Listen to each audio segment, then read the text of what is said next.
Ya, Assalamualaikum warahmatullahi wabarakatuh dan salam sejahtera untuk kita semua dan selamat pagi. Eh, Salah satu pidato Anies Baswedan eh, dan AHY di Milad PKS kemarin itu tentang kebebasan sipil dan demokrasi.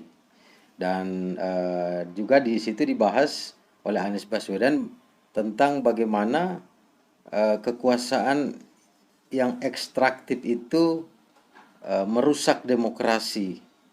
Jadi itu adalah hal yang membuat uh, sebuah negara itu bisa hancur dan gagal atau punah. Jadi memang kalau kita perhatikan eh, negara-negara yang otoriter atau semi otoriter itu memang cenderung akan gagal dan hancur. Itu akan terjadi konflik dan gejolak di dalam masyarakat.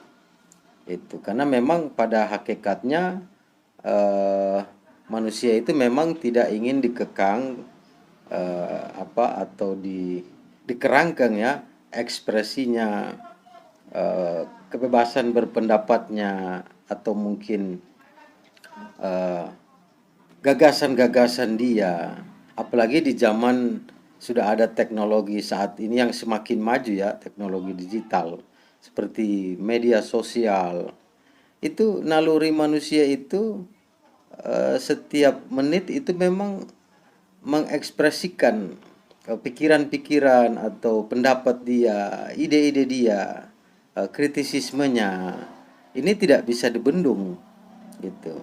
Di zaman dahulu saja yang belum ada media sosial atau teknologi informasi seperti saat ini, itu eh, manusia atau masyarakat di setiap negara tetap menyampaikan pendapat atau ide atau kritisismenya dalam media-media lain seperti kertas, surat maupun tulisan dinding, piloks atau kemudian cerita-cerita di warung-warung kopi, sudut-sudut kota, kampung, desa. Nah, apalagi saat ini yang sudah ada media sosial dan teknologi yang informasi yang semakin eh, berevolusi, sudah sangat canggih dan cepat gitu. Jadi begitu banyak platform sehingga satu pemerintahan atau rezim yang ingin ekstraktif atau kemudian apa namanya terlalu posesif atau mengurung masyarakatnya atau bisa dibilang itu kategori mengkerangkeng atau menginjak ya. Ini tentu saja akan berbahaya, akan jadi seperti suatu ruang atau botol atau balon ketika ada udara tapi kemudian ditutup mati gitu. Nah, suatu saat ini akan memuai dan meledak gitu.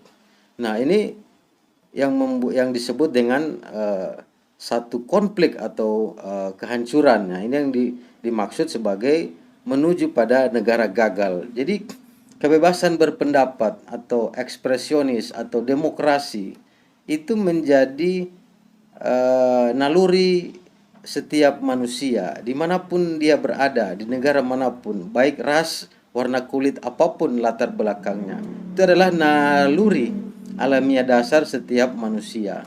Jika itu dikerangkeng, disumbat atau ditutup, hal itu tentu akan pecah cepat atau lambat. Nah, ini tentu akan merugikan Indonesia ketika situasi-situasi seperti ini terus berlangsung. Makanya kemudian Anies Baswedan eh, membicarakan tentang kemajuan atau pertumbuhan demokrasi Indonesia. Karena dalam saat reformasi terjadi, salah satu misinya, agendanya adalah penegakan demokrasi dan kebebasan berpendapat maupun kebebasan sipil gitu. Karena percuma kalau kenyang tapi dia tidak bisa bersuara atau mengekspresikan pikirannya.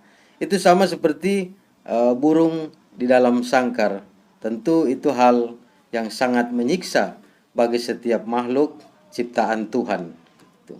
Makanya Anies Baswedan menyinggung salah satunya tentang pasal-pasal atau peraturan yang ditambah-tambah atau dibikin-bikin yang itu telah dianggap melenceng dari visi misi dari demokrasi saat reformasi 98. Jadi memang sungguh bahaya jika kebebasan berpendapat itu atau ekspresi itu disumbat atau ditekan apalagi ditindas. Ini suatu saat akan pecah dan ledakannya itu bisa memecah belah bangsa Indonesia seperti yang terjadi di beberapa negara seperti di Timur Tengah, di Eropa, di Amerika Latin, dan di mana saja. Jadi kebebasan sipil atau kebebasan berpendapat itu adalah naluriah setiap manusia, dan itu diatur sebenarnya oleh Undang-Undang Republik Indonesia tentang kebebasan berpendapat atau kebebasan nyatakan pendapat dan berorganisasi. Jadi belakangan ini hal-hal itu atau demokrasi dan kebebasan berpendapat mengalami kemunduran karena memang Indonesia saat ini telah disorot oleh organisasi demokrasi internasional bahwa kondisi demokrasi di Indonesia itu mereka menilai sangat memprihatinkan, sangat memprihatinkan. Ini tidak bisa diteruskan karena tanpa sadar kita bisa menuju pada sebuah negara otoriter atau otoriter baru yang entah kita tidak tahu seperti apa modelnya dan seperti apa ujungnya, dan menurut banyak orang itu tentu saja merugikan rakyat Indonesia sendiri dan mengancam persatuan dari Republik Indonesia. Jadi demokrasi dan kebebasan berpendapat atau kebebasan sipil itu tentu harus tetap ditegakkan di Indonesia karena itu adalah amanat dari reformasi tahun 1998. Oke teman-teman, itu cukup menarik. Anies membahas itu, begitupun AHY.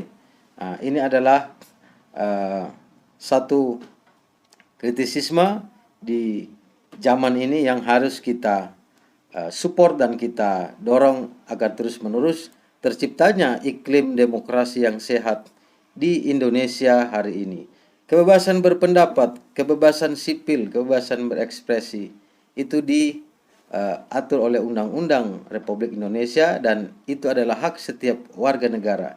Selama itu tidak melanggar aturan dan etik norma yang berlaku, maka kebebasan berpendapat atau kebebasan sipil, kebebasan berorganisasi itu wajib ditegakkan tanpa mendiskriminasikan kelompok-kelompok baik itu oposisi maupun yang pro pemerintah. Kebebasan sipil dan kebebasan berpendapat dan demokrasi itu adalah hak setiap rakyat Indonesia. Jangan bunuh demokrasi kita. Assalamualaikum warahmatullahi wabarakatuh dan salam damai Indonesiaku.